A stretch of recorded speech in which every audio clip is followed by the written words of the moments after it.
Welcome back to the Rom-Com Love Podcast. I'm Catherine. I'm Brennan. And we are so thrilled to have with us today Sarah T. Dubb, who is an author. Welcome. Hi, thank you guys so much for having me. I'm so happy to be chatting with you.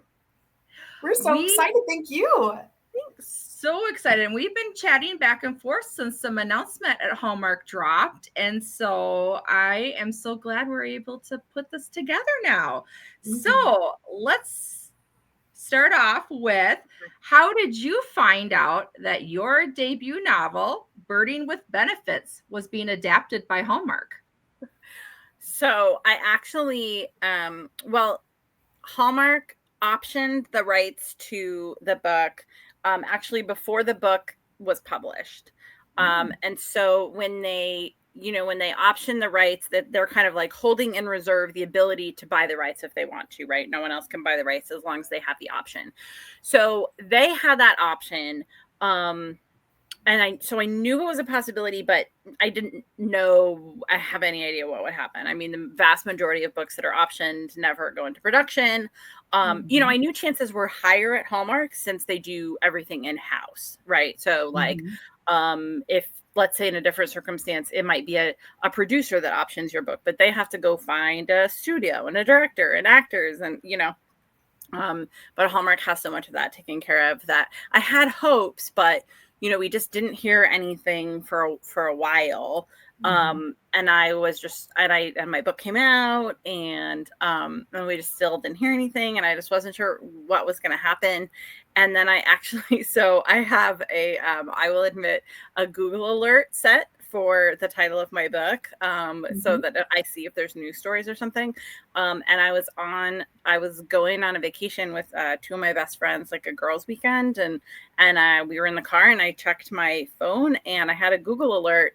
And what's funny is that because the Google alert is for Birding with Benefits, the title of my book, I get a lot of alerts for articles about like the benefits of birding, like the health benefits of birding, or so when I see a Google alert, I don't get excited. I'm like, oh, like I wonder what it is. But then in the preview it said, something like Hallmark green lights adaptation of Birding with Benefits. And I was like, wait, what?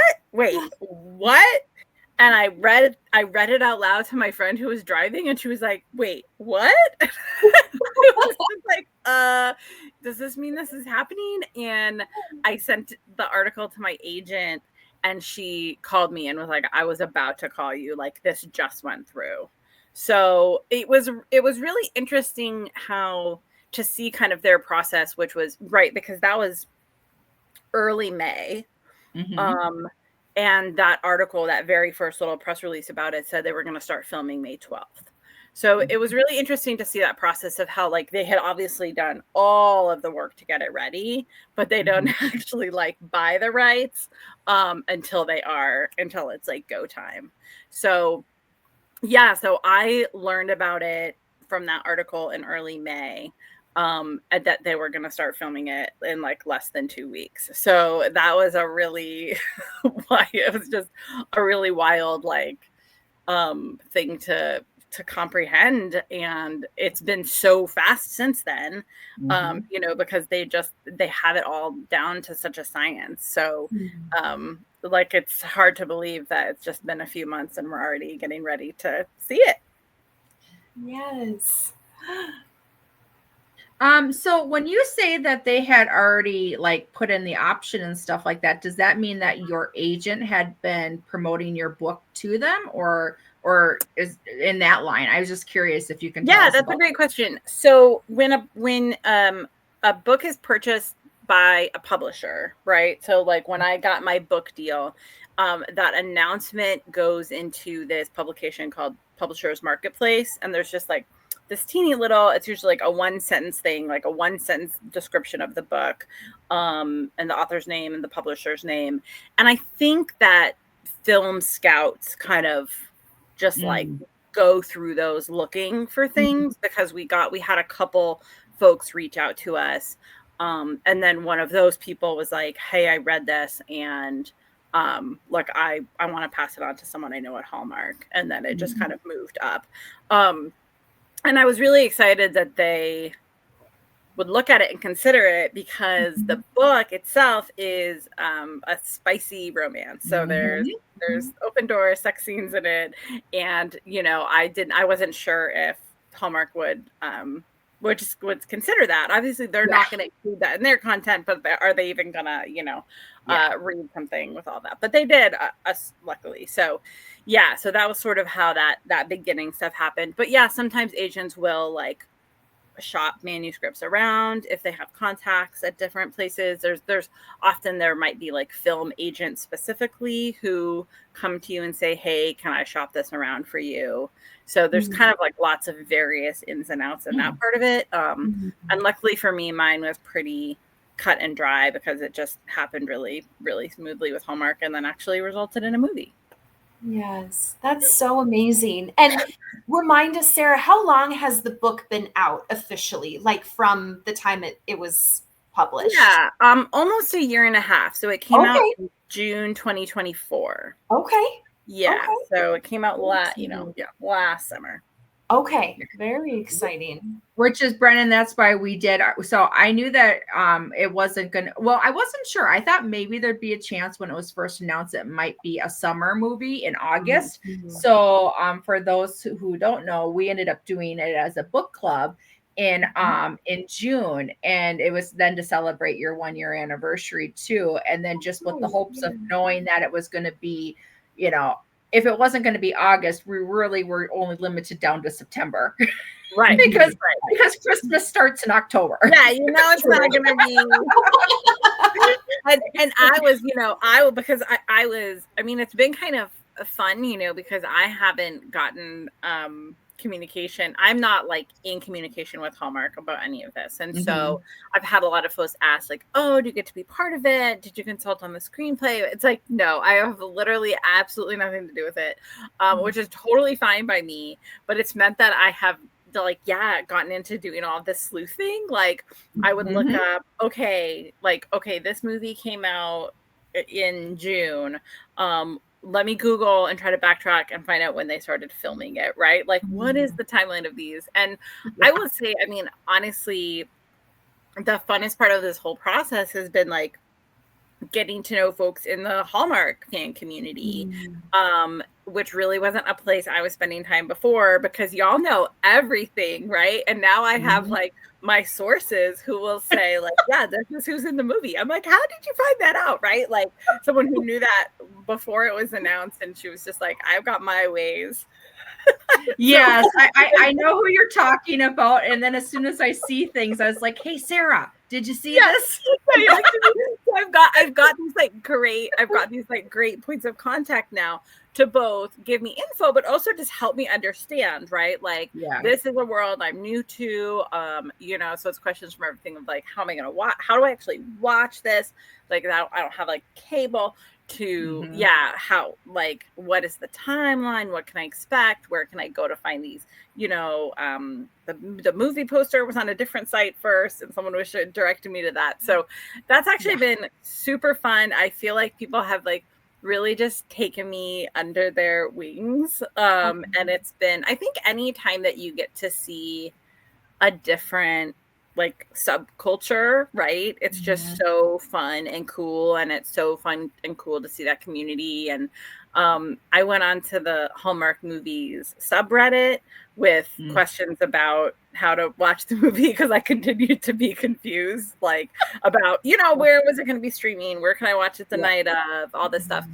And like the people there were just so sweet and really excited, and like excited to ask a lot of questions, and just super enthusiastic. And so it's just, I feel like everywhere I turn, people are just so nice, and they're helping me like learn the ways, so that has been really, really fun.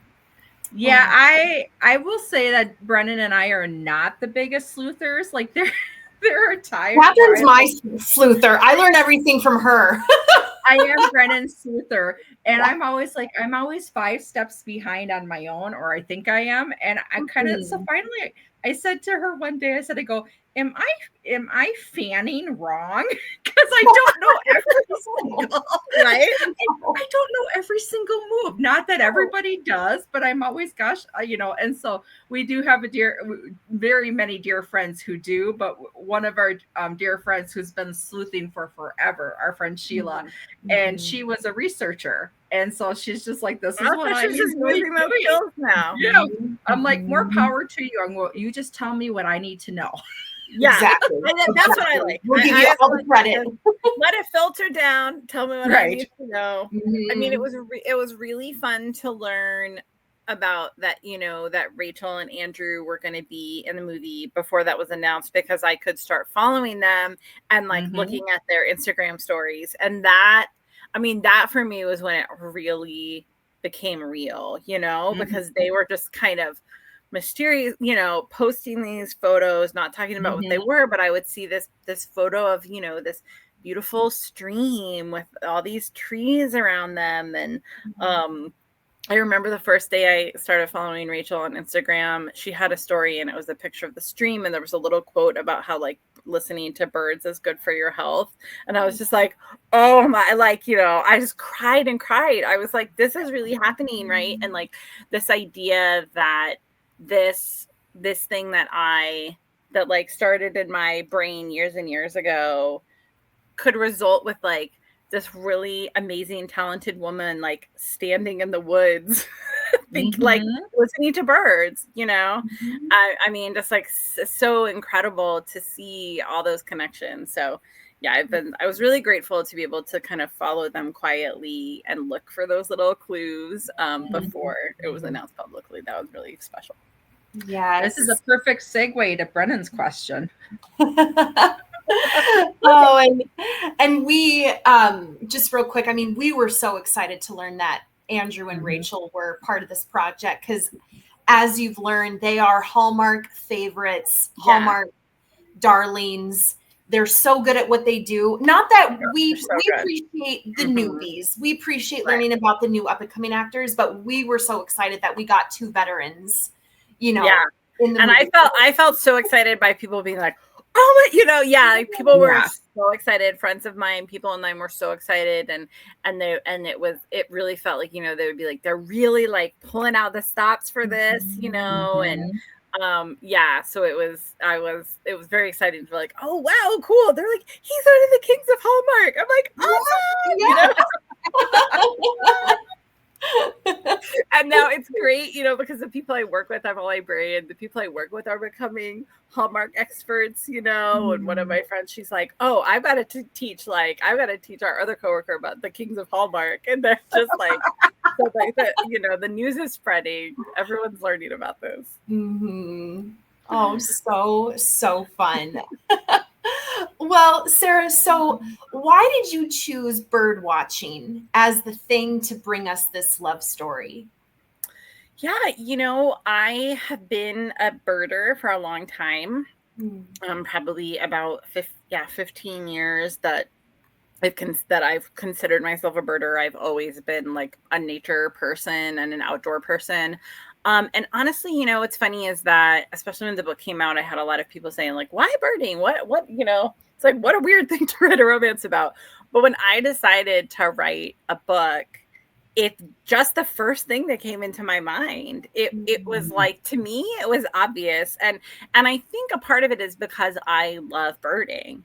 And so if you're going to write a whole book, and I didn't even know then how much work it is, right? Like it was the very first book I ever started. And I eventually wrote something else and then came back to it. But like, I didn't even know what I was getting into. But I got really good advice from another writer once who said like, make sure you write a book that you love, because you're going to talk about it all the time. Right. And I didn't, I didn't know all that wisdom then, but I just knew like, I love birding. I knew anything that I write is going to have a lot of the outdoors in it, is going to have a lot of landscaping in it. And it, to me, birding is a really good, like, metaphor for, I knew when I started writing it that I wanted to have like an experienced birder and a new birder, and that I wanted us to see the new birder, like really experience what I experienced when I started birding, which is just this slightly new way of looking at the world. Right. And I think we can achieve that with any hobby, really, right? Like learn about the shapes of the clouds and the sky looks different. You learn about how to knit and everything somebody's wearing looks different, right? Like you learn to start noticing birds, and all of a sudden everywhere you are, they're all over the place. And I just really wanted to show that, and I felt like it was a really good metaphor for, you know, a woman. I mean, the story focuses on, you know, a woman in her 40s out of a divorce, kind of trying to find herself. And so I liked that idea of, you know, like finding this kind of new world, right? The book really focuses on discovery. And so she's discovering herself now. These two people are discovering each other. And meanwhile, they're, you know, set in this broader, you know, environment of discovering birds. I also think for a romance, there is like, for me, there is just something really sexy about someone who pays attention. So to me, like a birder is a really natural romance hero because he's somebody who knows how to like slow down and be patient and pay attention. And, you know, so I like also, you know, showing that in his birding, but also in their relationship. Yeah. Did you just see my biggest smile, or like maybe I was envisioning of like the spice then because of somebody slowing down and paying attention? Yeah, right. Detail oriented. Yeah, exactly. Like we love a man who pays attention. I mean, you know, there's a scene early in the book, the first time that they're birding together. And he is looking through his binoculars and he's like very slowly adjusting the binoculars with his finger. And she's like, right? Like just watching that like intentionality and that concentration. She's just like, whoa, like, you know, so, you know, kind of to show how appealing birding can be.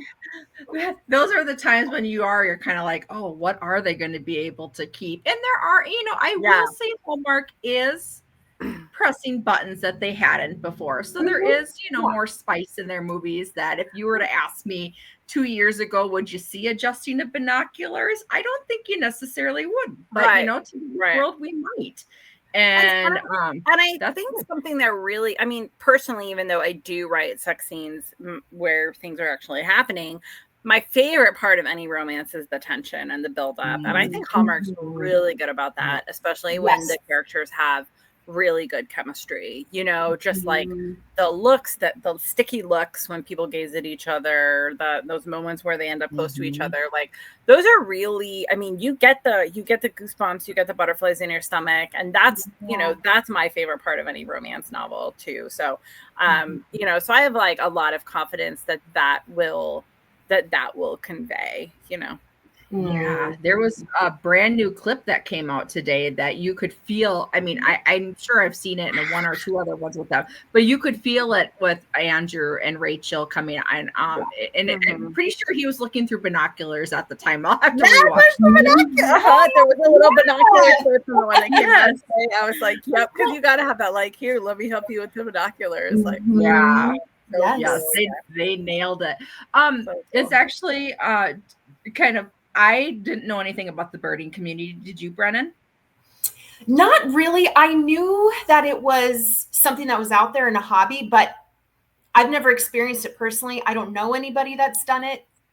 Yeah, I mean, it's funny, you know, just like we were talking about the Hallmark subculture. I mean, like there is a huge community of birders, and something I was really proud of when the book came out is that a lot of birders read it and felt like it really did accurately convey the hobby, you know, their love of birding, why they like to do it, and so that was really, I loved that, and you know, on the flip side, I've heard from a lot of folks who read it and started paying attention to birds and became interested in birding, right? Because that was the line I had to walk, was like, I want to have enough birding to like make it interesting, but I don't want to alienate people who aren't into this or don't know about it. So I'm very proud that it like both of those crowds have gotten something out of it. Well, as somebody who didn't know about it, there was a reality show this summer on NBC, Destination X, and one that of burger guy's on it, right? the burger guy was on it, and yes. I would never have been the person who'd be like, oh, that perks my ear, until I had read this book and then started realizing how, like you said, like this, if he's like, if you just listen to this, it just made you watch his story so differently too on it. Because that's how he's figuring out where they are, right? That's his like, that's so cool. That's his point of reference. Yes. So there you go, full circle. Somebody who was watching a different show was now interested in it on his end. Yes. Oh my gosh. So did you know of Rachel and Andrew before you knew, I knew that you know that they were cast, but did you know of them as actors and anything else before you found out they were cast in this movie? I didn't, and to be honest, this is like I don't know if this is an interesting or weird thing about me. I don't really watch TV or movies. It was something about, I think during COVID, during the COVID lockdown, when a lot of folks, like, that was their time to binge it. I found it was like I did the opposite. Like, I used to watch a lot of Netflix and all the rest. I think I found it like a little bit overwhelming. I think my whole system just felt a little bit overwhelmed. And so I retreated to like different kinds of media. So I'm sort of like out of the loop for everything, which has actually been a really fun part of like watching all these Hallmark movies is I think it's actually, I have found a place where like I feel really safe when I watch something, which is the same reason that I read romance, right? Because I feel safe knowing that everyone's going to be okay and people are going to treat each other well and they're going to end up happy in the end. But so I hadn't, when the Hallmark deal went through, a friend of mine was like, oh my gosh, Rachel Boston would be perfect. Like she called it. She really liked her from something non-Hallmark she'd seen. I can't remember. But she was talking about how much she loved Rachel Boston. And so when that came through, I was really excited. I was like, you called it, you know? And I will say something about Andrew that has been like kind of special for me in these circular ways is that when I've always been a huge reader, I like went to school and grad school for English, read a bunch of like, I was always a very serious like literary fiction reader. And then after I had my first child, who's now just about to turn 18, it was really hard for me to get into reading again. It was like, you know, postpartum brain fog. It was now I have this little baby and these kind of dark, sometimes violent, harsh books that I read a lot of before, like I just didn't enjoy. And reading was such a huge part of my life and I was really missing it. And I just couldn't, I was just picking up book after book after book. And for some reason, I can't remember who recommended it to me, but I read a book by Diane Bott Davidson, and she wrote a series of culinary mysteries, which is what The Curious Caterer movie. Yeah. And so I got really obsessed with those books. I read all of them.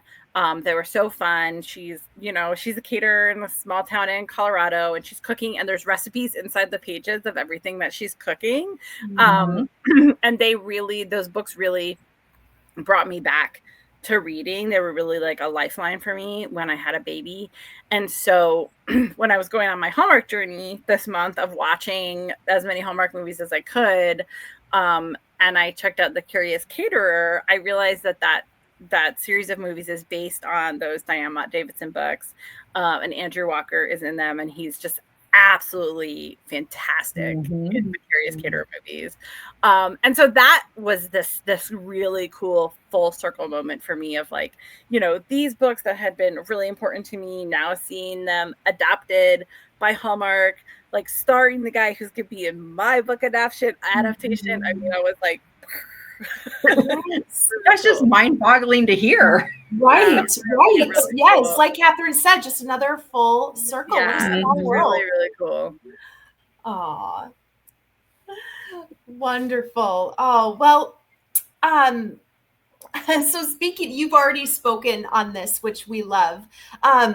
So what have been some of your favorite Hallmark movies that you've watched so far? Oh my gosh. And Okay. as of today, you said you're up to what number in a month? Yeah. Okay. So let me give the background. So I decided, because I'm ashamed to admit I had not seen a Hallmark movie, at least that I can remember.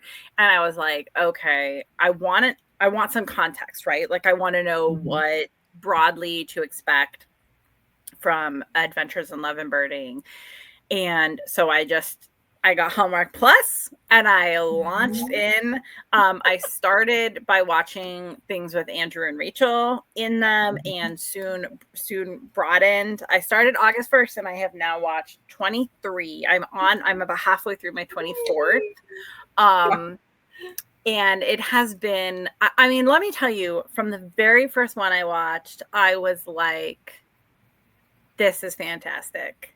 And I think, and I say this with like, I don't know, connection, empathy, because I'm a romance writer, and I know that a lot of folks like judge the romance genre, right? And like I get grief about it, and I hear grief about it, and all the rest about like how romance is silly or fluffy or da da da da da da. When really it's the best-selling genre. Okay, it has every other genre by far.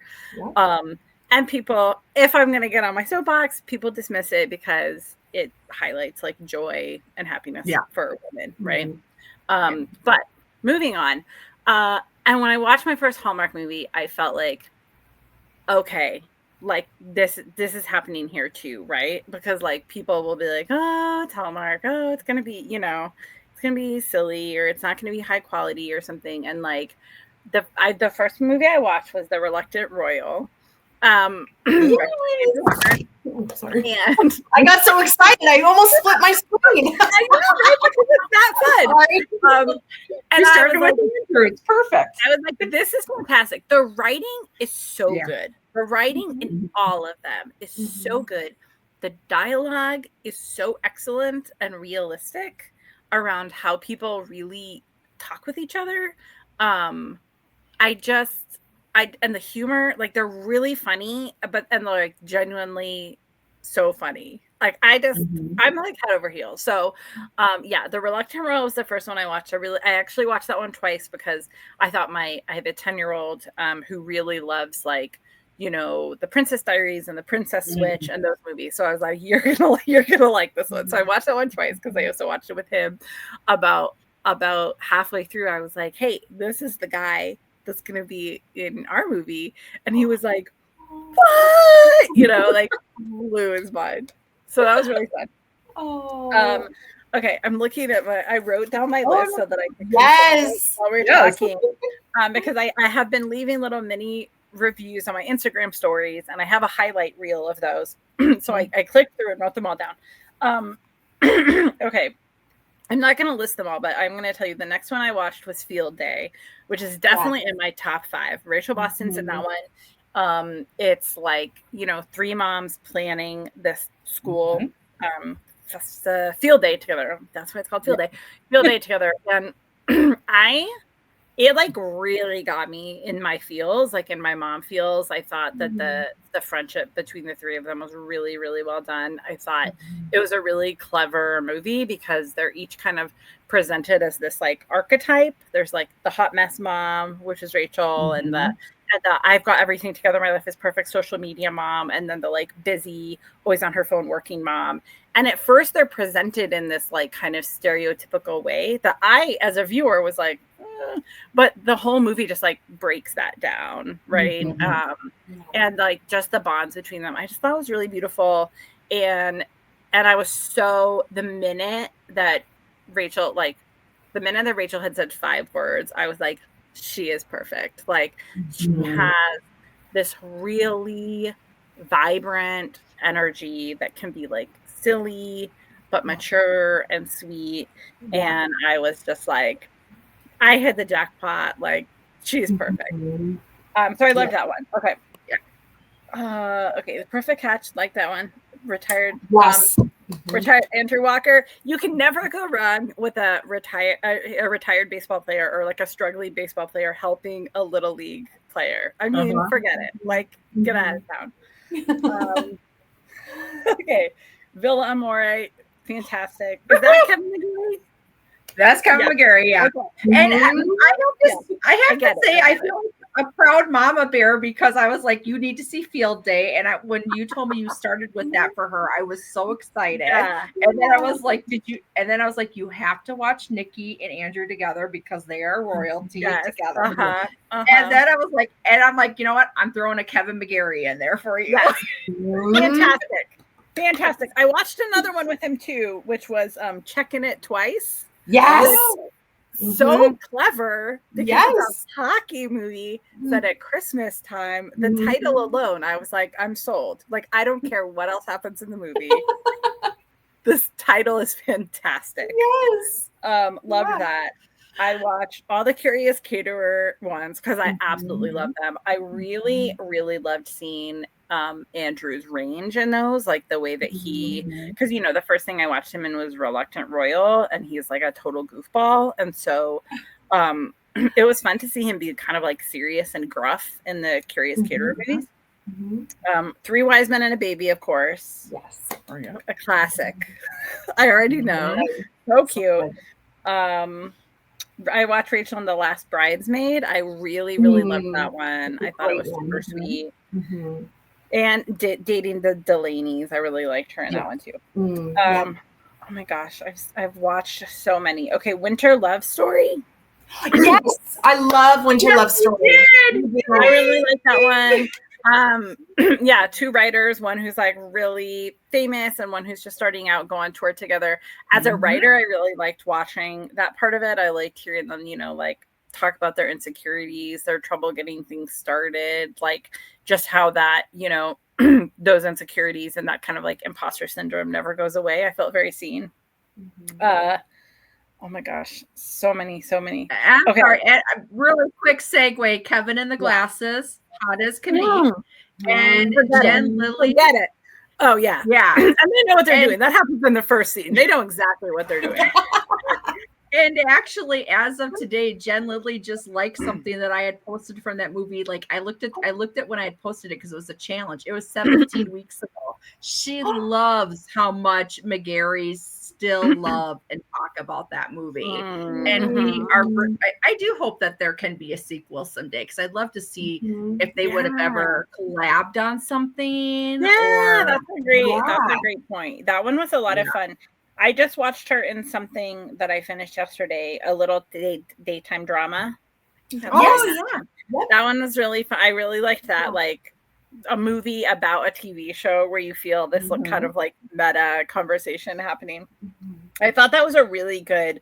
Sometimes I see these, you know, as a writer who is like always trying to think of books to write, I've been talking a lot with other writers about like, God, these are good plots, right? Like they're so good at this. Okay. The Groomsmen Second Chances, which hasn't, I guess the Groomsmen ones haven't aired on the channel yet, but they've been on Hallmark Plus. That one is with Jonathan Bennett. I would watch that guy like fold his laundry. He is so charming. A lot of fun. And that movie is just so unbearably sweet and adorable. I loved it to the moon and back. Right after I watched that, I watched The Holiday Sitter, which is also Jonathan Bennett. And that might be my favorite one that I've watched. I really, really, really loved it. Okay. Let me see. Oh, gosh, how do I pick? And then I just watched Friends and Family Christmas. Yeah, Allie Ebert. Love her. Yeah, like queer. It was like 2 women, and I loved that. And I'm spacing on one of the leads' names right now, but she plays a photographer, and her costumes were like so great. I felt watching her like I was seeing somebody more like my style in Hallmark, because all the women in Hallmark like dress fancy, right? Yes, they like wear nice clothes. And I was like, okay, she's like me, like she's in her like Doc Marten boots and her like chunky sweaters. And yes, I always appreciate the more casual wear. Yeah, I really, really loved that one. I watched so I'm sorry, it's Humberly is her username. So Humberly Gonzalez. Yes, she was so good, so cute, just like ridiculously cute and charming. Oh, Love and Honey. I don't know if I wrote the Love and Honey, but I think it's For Love and Honey. That's an Andrew Walker one. Oh, That yes. like has that absolutely bananas plot about this like beekeeper helping this archaeologist. Like that that one was really interesting for me because my next book that's coming out is bees and is about a beekeeper. And so I was like watching all the bee facts, and I was really it actually left me feeling really encouraged about the birding movie, because I was like, oh, these people actually like went into bee stuff. Like they went into bee. They did not shy away from the bee content of this movie, and so that made me feel like, okay, cool. Like I will see what they do with how far they lean into the birding aspect, right? Oh, and I will say finally, so the one basically you can just hire Andrew to be your leading. Yeah, just all the time. Yes. My internet went out. Am I back? You're back. Yeah. So sorry. Yeah. Internet. Darn internet. Okay. No, I was just gonna say so. Okay, so basically you're making Andrew your leading man in all of he's being able to be cast in all of your books because he's already done the theme. Welcome. He's welcome anytime. Yes. He's welcome anytime. I was going to say another real quick, another movie, another good one with Andrew and Nikki DeLoach is oh gosh, they did an autumn movie together. It's Sweet Autumn. Sweet Autumn. Okay. Is that right, Catherine? Sweet Autumn? Yep, Sweet Autumn. Yep. That one's adorable. I think you'd really like that one. Okay. And if Andrew can be a internet repairman and come to Minnesota and fix my internet for me, that's the movie that I need written. That's okay. Next role. I'll try to write the book, and I'll pitch it to Hallmark. I'll try to make it all happen. Yes, Sarah, please. You know we all want a man who can fix the internet, so. I wanted to shout out the movie I'm halfway through right now is Autumn at Apple Hill. So good. Yes. And I'm doing that one because it was adapted from a book of the same name by Angie Ellington, and she has been really sweet with me about like we connected and have been able to talk about like what our experiences and everything like that. So that's been really nice. So I'm like I'm halfway through, and it's so cute. I really like it a lot. So that's a good one. Those are great ones, Sarah. Good choices. Thank you. And Thank you. Angie just started her own Southern Chats podcast. So Sarah, you could do sassy chats. Yes. I could do that. If find the time in my schedule, Catherine, and I would be all over it. All right. We got you, girl.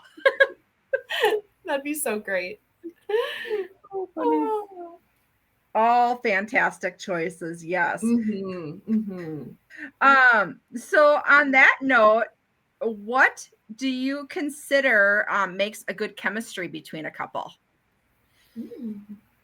Wow, what a good question. I think it's those like slower moments, right? And it's also just playing off each other's humor and like just that little banter, right? Like when it just doesn't feel forced and it seems so natural, and then they just like have the catch of an eye or the brush of a shoulder. And I mean, with the Curious Caterer movies with Nikki and Andrew, you can just tell that they're having a great time, and it just shows, and it comes through, and it makes it just like more fun to watch, when you can just tell that they're really enjoying what they're doing. Yes. We appreciate that too. Catherine and I, what we were saying earlier, that's kind of that slow burn, those moments where they're, that action hasn't happened yet, but it's, it's going to, or you hope it's going to. Those are some of our favorite moments between some of our favorite characters that have happened these past few years. Yeah. And I think often they show folks, a lot of these movies show folks like understandably hesitant to like be vulnerable or, Mhm. take the next step. And I think that is really realistic and also like very healthy, right? Like probably in the non-Hallmark world, like people are making much worse decisions. Um like they're, and it's like speeding Lifetime. and or maybe it's speeding things along a little bit in that regard, but in these movies, like folks are kind of just like putting on the brakes and taking their time and protecting their hearts and I think it's like, I think it really works. I don't, even though I'm a person that like reads and writes spicier books, like there's no part of me that watches one of these movies and is like unsatisfied, or wishes that part of it was different. Well, what I appreciate with the storytelling too in the movies is we are getting the later in life romances, and a lot of them are the second chances, but we've had but there have been a few stories where it is that I did the career first and then now I'm ready for love, and to actually, and I fit into that category. So to see yourself represented on TV is, because not everybody does, right after college or college find their soulmate. And then you have so many life experiences yourself that you bring, and then moving and bringing those two relationships together. So I'm excited to see that happening a lot more over in the Hallmark world. Yeah, you're so right. And my book focuses on folks in their early 40s. And and I know it's been something that readers have really appreciated. And as soon as I started watching the Hallmark movies, I was like, oh yeah, like my story fits perfectly in this collection, right? Like divorced woman with a single mom looking for her next thing, older guy who's been hurt by a relationship and is like gun shy about being in love again. I mean, it really, really fits. And I think that, I think those the way that that's represented in Hallmark is just awesome, because like you said, there's so many folks in their 30s and 40s that are embarking on new things, right? And I think that's another great thing that a lot of these movies talk about is like your next thing, your next job, or a lot of other issues that folks face in this time of life. Like I've really enjoyed subplots about adults and their adult parents. And resolving, like that's a really beautiful subplot in The Reluctant Royal, in the Friends and Family Christmas that I just watched. She tells her family, like, I have to stay in the city for Christmas. I have all this work to do. I can't come home. And they are like devastated. And then they just show up in New York. And then they're like upset that she's busy the whole time. And it's this great, like, she has to learn how to draw these boundaries and not try to please them all the time. And they have to learn to like listen to what she says when she says what she needs and what she doesn't need. And I just think that is so realistic. So I love those subplots that happen in a lot of the movies too. Absolutely. So Sarah, have you ever considered screenplay writing? No, I've never have, and I don't think I will. And I have to say that I've been I think when people ask if I've gotten to be involved in this Hallmark movie and I say no, they're like, oh, too bad. And I'm like, not really. I mean, that's not what I do. And it's not really what I want to do. And I love this. It's like, I think I have some practice at it, because when I released the book, it was very important for me to understand that like, I have completed this thing, and I'm sending it into the world, and it's not mine anymore. And so people can't read it incorrectly. People can't have the wrong opinion about it. It's however they read it, however they interpret it, it's theirs now, right? And so that's really how I feel about the movie, is like, I made this book and they're making something different, right? It's a new thing. and I'm really excited to see how it connects to the book. But it also is its own. It's going to have its own life, and it's going to have its own heart. And I'm personally like really excited to not be part of that and to just see what happens, because it lets me let go, right? Because if I had nothing to do with it, like none of it's on me. I just want to see this thing, and I just want to find joy in it. And I have, started to draw some boundaries, because for me, part of experiencing the joy of it is just taking it as it is and being ready to just like it no matter what. And I have had some folks who start like because I get it, it's fun to like nitpick things, it's a natural thing we do, but I have had some people start to do some of that with me, like nitpicking, oh well, I hoped it would have been this actor, or but what about this, oh but like here's this thing that's wrong with the poster, or things like that. And I have said, you know what, like you can think whatever you want about any of this, and you can go talk to your friends about it, but I'm not the person to bring those things to, because like I don't want to hold that for people, right? Like if people and like I wrote the book, so like I get being attached to what happens in it, but if you're if somebody else is like upset about how it changes into the movie, like they're not going to bring that to me. I'm not going to accept it, right? Like I don't want to hold that. They can deal with it. They can talk to their friends, and I will just say like I'm just happy this is happening. My family gets to go on a vacation because Hallmark bought the film rights to my book, and I'm just really excited to see what happens. It's actually really interesting that you say it that way, because we've often talked about just especially the more that you learn about the creative process, and like nobody would probably really understand unless they were in the Hallmark world, or in how many hands everything goes through. Like when I found out that so many directors don't even know what the final cut of their movie looks like until it actually plays, I was just like, I personally could be like, that was your baby from the conception of what you were envisioning in your brain, to be able to, to be surprised as we are, was just mind boggling to me. And then it was just like, well, if you're not an executive producer, your hands, are not involved after this certain point. Like you said, you've done your job, and you have to let go of what comes next. And so yeah, absolutely. And I think it really connects to just with like when I'm one of my key pieces of like writing advice that I tell myself and that I tell other people is like, know the heart of your story and be ready to change everything else. Because I think even as fiction writers, we get attached to certain details, and we're like, no, it has to be that way.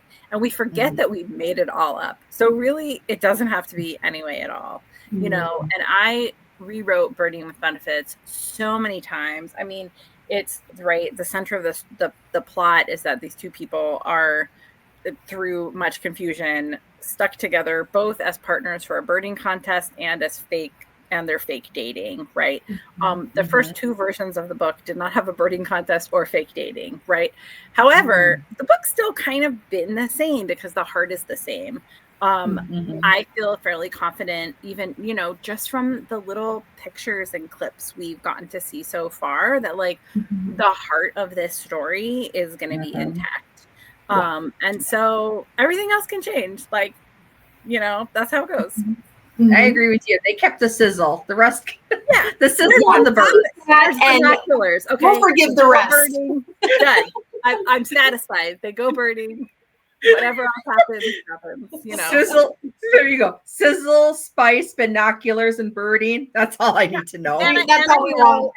And I know, even though this hasn't been eclipsed from like the IMDb cast, I know that there is like a daughter. There is still a daughter, like a teenage daughter. Oh yeah, yeah. And so the mother-daughter stuff was a really important part of the book to me. I don't know how much it's going to translate into the movie, but I'm glad she at least exists. Because you don't know. I mean, they have to. You can't put everything in a book into a movie that's an hour and 23 minutes long. Some things are going to go. So no, you're right. because I think it's really fun personally to just like see what it's going to be now. So you just have to release attachment.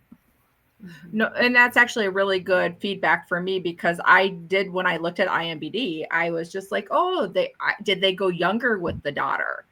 Because of the subplot of the daughter's journey, of her own journey too. Right. And not that that's bad. I was just, like, Right.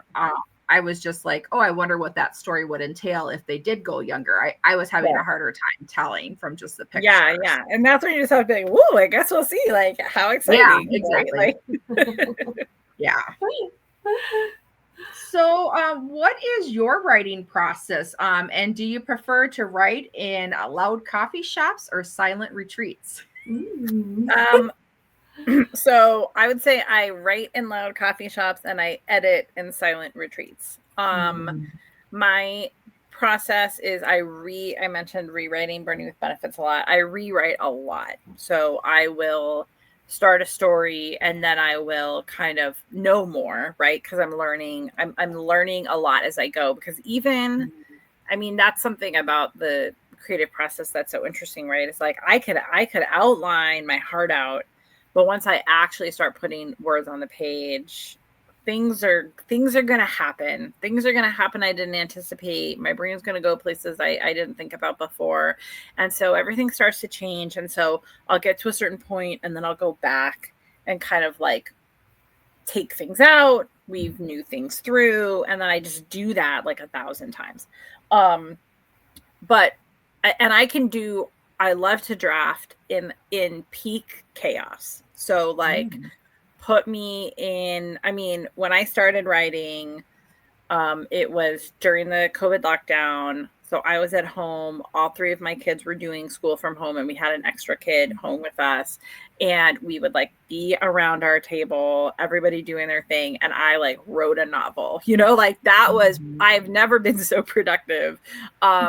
So yeah, sometimes I'll stay at home for a little bit if I'm writing, but then I will go to like a loud coffee shop. There's like a place in town that's always playing movies up on the wall, so I'll go there because it's like I find it maybe it's like an ADHD thing a little bit, but the like having a lot going on around me helps me focus on the thing I'm doing for drafting. But when I need to edit, like when I have a whole thing and I need to think of these bigger arcs and how, because sometimes you're like, okay, this is this arc about her relationship with her mom, and it means like feeding a few lines in here and a few lines in there, and that's when I need to be able to like just think for a long time. And so that's when I will try to find somewhere I can go for like a whole day of quiet where my brain can like really fall into that space, because it needs time to like fall in.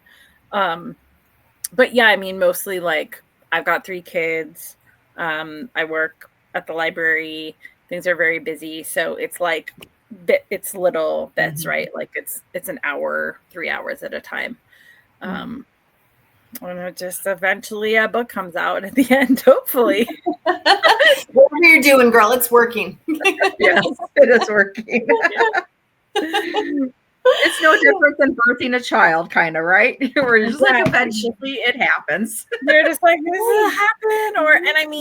I'm still really new at this, right? Like Burning with Benefits was my debut novel. I did write a second book after that I was trying, that I thought would be my second book, and it never, like I wrote it and I rewrote it and it just never was like working well enough. So I actually had to just like put it aside and start over on a brand new project. So that was really hard. But I think I think so many things are just a learning process around like attachment. And it was like, okay, I spent a lot of time on this. Like, that doesn't mean that I have to hold on to it with this iron grip, right? Like I learned a lot through the process. And now I have to just move on and try something else. So was that the one that you were working on before Burning with Benefits, or no? So I started writing Burning with Benefits. It was my very first thing. And I actually I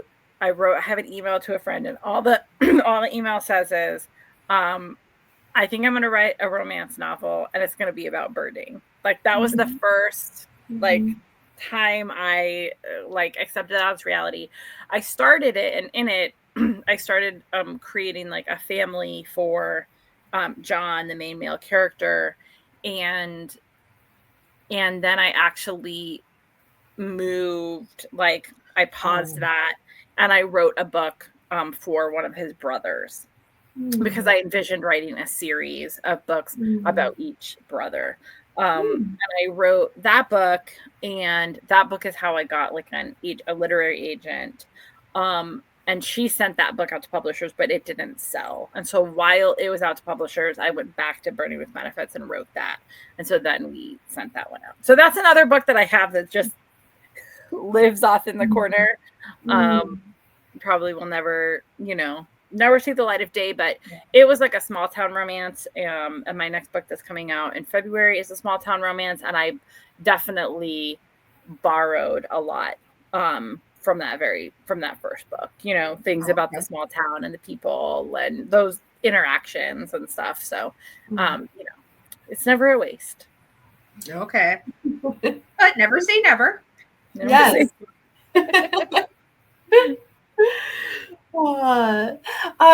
So Sarah, what can you share about your upcoming novel coming in 2026? Yeah, so it comes out February 2026. It's called Honey Be Mine.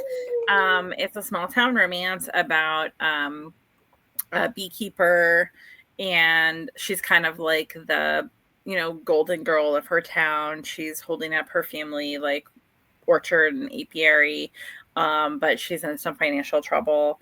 And the other main character is a single dad. We love a single dad in romance. A single dad who used to come to the small town as a teenager in high school. His mom kind of shipped him off to stay with his grandfather, and he was like a rebel and hated it there and had a terrible reputation. And eventually ran off, had a girlfriend, ran off with her, and he's back now. And so he's kind of back. He's back with his kid and with his ex-wife because she wants to visit her family and they want to be there for the summer. So he comes along, and so it's there. And then he and the beekeeper end up planning a honey festival together, because why wouldn't they? And it's a lot, I really liked this, exploring this idea of like, who are we and who do people perceive us as versus like who do we become, right? Like she is Penny, the main character, right? Like everybody just thinks she's perfect. She's just kind of always been perfect, but meanwhile she's just falling apart and she doesn't know how to tell anybody, and she's just making bad decisions because she doesn't know how to ask for help. And Xander had this reputation of being this big rebel and this no good kid, but really he was just like a traumatized guy who didn't have anybody to love him enough. And he's done a lot of work, and now he's back in this town and trying to show people who he is, and his kid's 11. And if anyone out there has had an 11-year-old, like it's a really, really hard age. Like the tweendom age is like the hidden like darkness of adolescence. Like it's, I think we are taught to like fear teenagers, but it's really like those years right before that they're just like so so I really love it. It's set in upstate New York, and I hope people like it. It's really scary putting out another book. So we're so excited. We'll just have to see what happens, but I'm proud of it, and I'm happy that it exists. So, do you? I'd have to go back and you do give physical. Do you give physical descriptions? Like super specifics when you're writing the characters, like, or can I sit there and envision Andrew Walker the entire time? It's not like somebody with dark hair. I do. I mean, I do, but again, like I do, but again, like envision whatever you want, right? I'm not a really visual person, so I will have friends, author friends who like face cast their characters, or this person looks like this or this, or they'll get art made, of their character so they can like see an image of them. I have a really hard time picturing them. To me, they're like accessories and hair colors and facial hair, right? So well, I was gonna say, now that I think back of it, I remember you talking. The scruffy, the glasses, and so and Andrew did bring that on screen. He brought the scruff and stuff like that. But it's interesting because I have visited with another writer who specifically said they don't, and to allow everybody to visualize what they want, and then for this kind of process it could be casted by anybody, right? So by anyone. even if they do a body of somebody, it's always a silhouette of like somebody's back that you can't even tell, like the hair and stuff like that. Yeah. I will describe people, but I'm sure everyone is going to read that set of descriptions and conjure someone different, right? And go for it. That's why we write, so people can fill in the blanks with their imagination. Yeah, so we can have a story in our head for sure. Exactly. So, how do you balance spicy and expected rom-com nods when you're doing your writing? Or, like, because you're expected to have those tropes, and for sure. So, something I really love about romance, and I think all genre fiction, like mystery, would have this, but I focus on romance, is that it feels like we know. Like there are these like road signs. Like I think about it like going down the road, and you kind of know places that you're gonna pass, right? You know the beats of a romance story, and you know based on whatever you're focusing on, some of the specific like tropes that you're going to touch on, and you know where you're gonna end. And then within that, there's so much room to play, right? Like within that, you get to decide, how do you use that trope? How do you make a nod to that? Like you said, because something that is so fun about writing romance is that you are writing for a community of people that like love this genre and know this genre, right? So you know that if you write characters who open a hotel room door and see just one bed, that your readers are like, yeah, just one bed, you know? Will won't sleep on the floor. Will be and so you're like yeah, exactly. And you're like in conversation with your readers a lot of the time. I also think what's interesting is I think that sometimes in writing, people can put that first and then try to write into it and forget that we have tropes that we describe. We have romance beats that we describe, right? When we talk about romance, we talk about like the adhesion point, like what is making them have to stick together. They're in a birding contest, right? We talk about the no way beat. This is when they are like, well, that person's hot, but I'm not going to fall for them because I'm wounded, you know? And then we have the like getting closer. We have the sort of false high of like, hey, everything's great. We have like the crisis point, the third act breakup. And sometimes we can be like, okay, my story has to adhere to these things because these are the rules. It's like, no, these aren't the rules. This is how we describe storytelling. The stories come first. The stories always came first. And this is for this type of story, their natural shape, right? And the tropes did not exist before the stories, right? Like these are storytelling elements that help our stories along, right? Like a forced proximity where something is keeping these characters together helps move our story forward, right? Like fake dating, which I use in Birdie with Benefits, like makes two people who are otherwise going to be skittish and standoffish about intimacy have to like explore that together in a safe way, right? Because they're like, I'm at this party and they think I'm your girlfriend, so I'm gonna put my arm around you. So for me, it's I will write a story and then I'll be like, okay, I'm sure I wrote tropes into this. So like, what are they? Right? It's like, okay, there's some in How Do You Be Mine, like there's some real enemies to lovers energy there, right? Yeah, we enjoy that. Yeah, like there's a sexy single dad, and so there's some forced proximity, and so I think it's like, where is the story going to go, and what does the story need, and then those things naturally appear because that's what happens in storytelling. And then it's just really fun, or sometimes it's really fun to, like I said, like make that nod, right? Like let people know, like, and because there's some things that you expect, right? Like when people are fake dating, they are probably going to have like a fake kiss, right? Where they are pretending, and then it's not so pretend anymore. And you want to think about like I talk a lot with my writer friends about the promise of the premise, right? So if I tell you this is a romance about bird watching, like you expect them to go birding, you expect them to have some moments while they're out birding, right? Like, so you want to fulfill some of those promises and expectations too. Absolutely.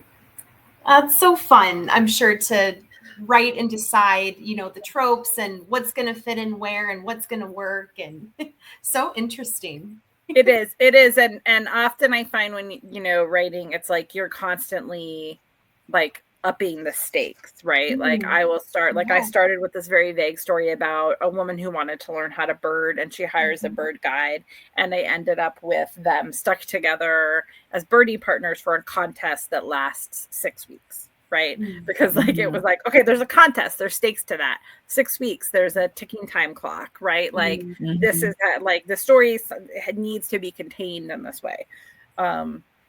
So yeah, it's fun to move through that process because you always just end up getting more and more specific with what needs to happen. Well, I'm going to rewind where I said I'll imagine Andrew, because he already had a B movie. We're going to give this to Kevin McGarry because he plays a hot single dad. Yes. Oh, he sure does. Let's do it. He's the best at it. Yeah. You got, you need, and not to, of course, Andrew plays them great too. But yeah, there's just something special with him with kids. So we're going to wink on that one, Hallmark. Yeah, okay. Put in a big, strong word. From our mouths to their ears, right? Yes, absolutely. We're both going to see him again in person. So we have some good opportunities. Slip in my book. We'll sell it, well, we see him in December in Kansas City. And so we'll be like, whisper, just that, look in February for a book. Perfect. We'll slip him a post-it. Yes. Yeah, exactly. Awesome. I'm going to let Brennan do that. I'm going to keep to myself and not get in trouble. I'm going to be invited back. Oh my gosh. So do you want to end with your last question, Brendan, and then we'll hop into some trivia to close us out? Oh yeah. Oh gosh. Okay. You got this, girls. So Sarah, do you have a favorite rom-com or like just a favorite all-time romantic comedy?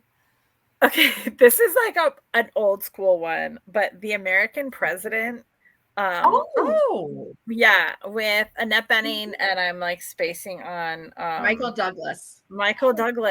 Yes. Yeah, that is one I have I'm very lucky to have a friend with like a cabin about an hour and a half from here, and I will go there for weekends for little writing retreats, and they have that there like on VHS, which is incredible. And I will watch it every time I'm there. I used to watch it all the time with my mom when I was younger, and there's something about like the banter, and it's funny because I enjoyed it even when it came out when I was younger, but now to watch it and it's like, I make this connection that it is older characters, right? They're kind of like second chance at love.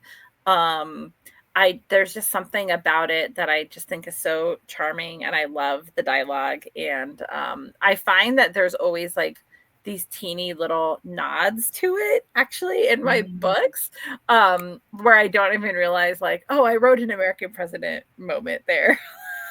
Like, so yeah, that's kind of like that's my big one that was very formative for me.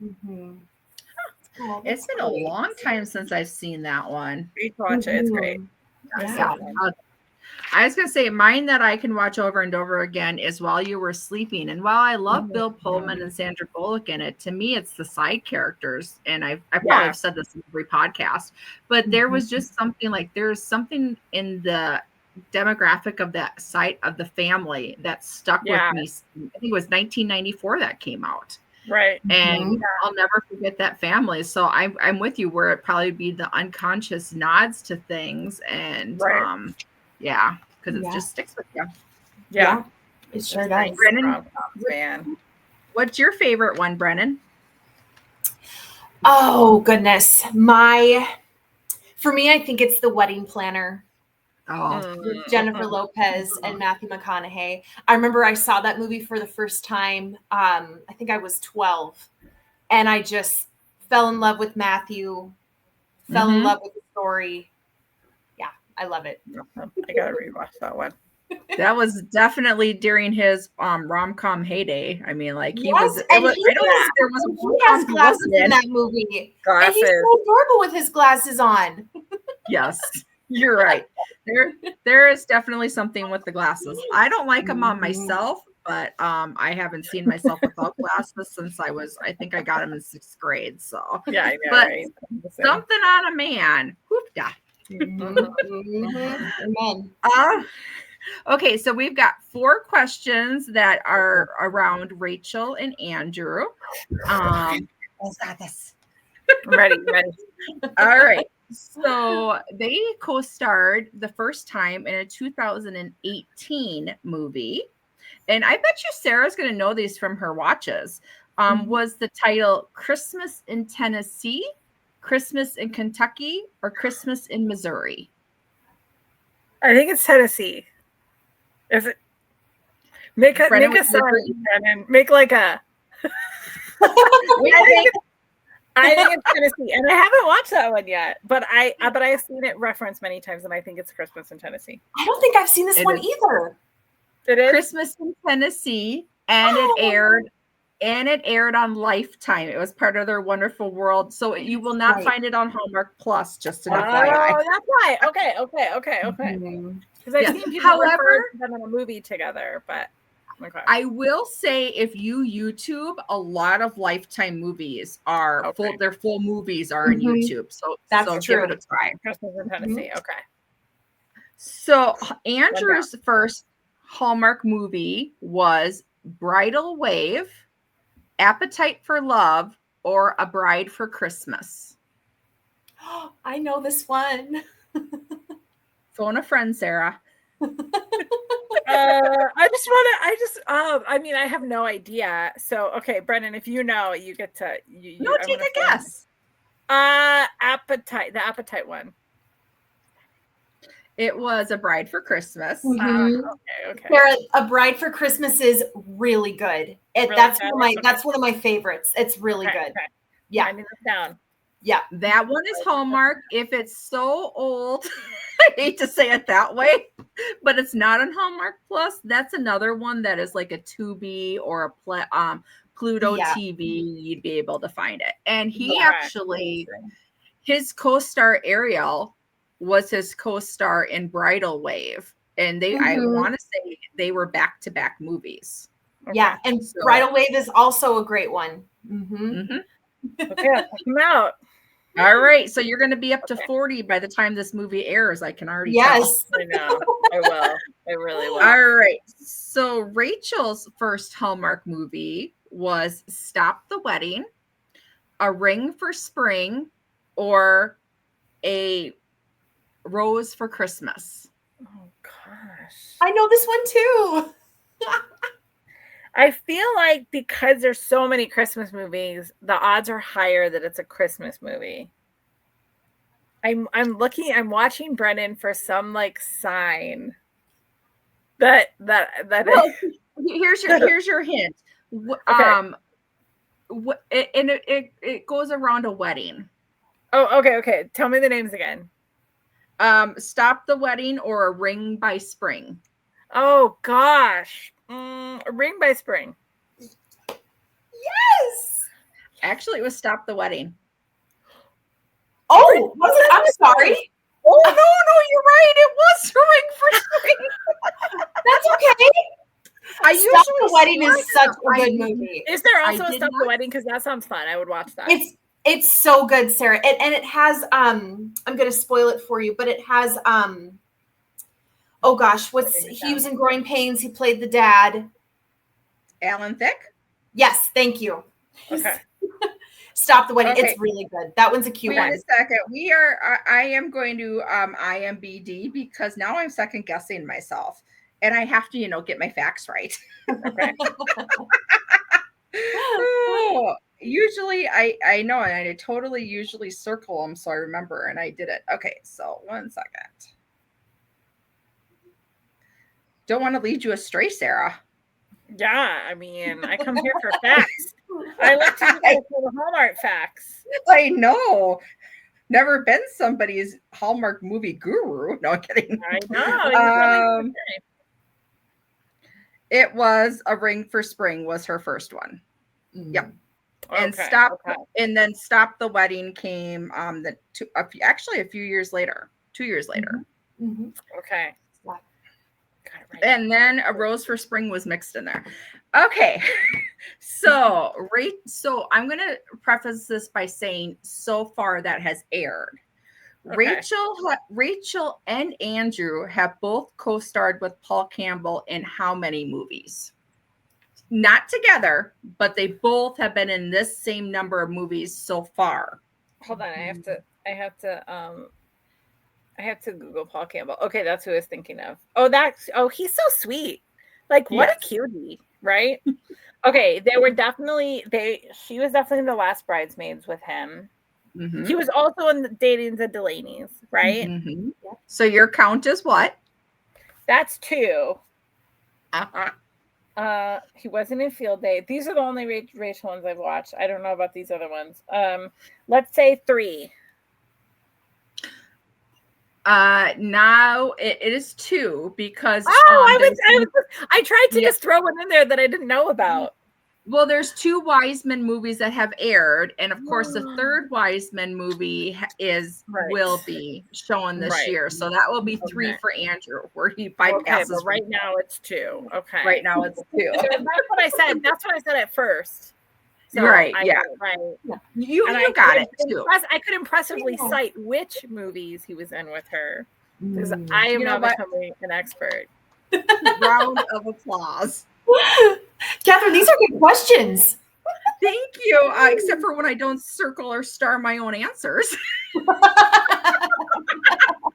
You know what? I'm not quite Alex Trebek yet. I'm working on it, just not quite there. No worries, girl. Well, Sarah, thank you. This has been a blast, and we will have to have you come back and chat about the movie versus the book after. Yeah, I would love to. I would love to. Yeah. We could do some sort of game night around that and make it a little fun live on Instagram. That would be great. That would be really fun. Yeah, y'all are so fun to talk to. Thank you so much.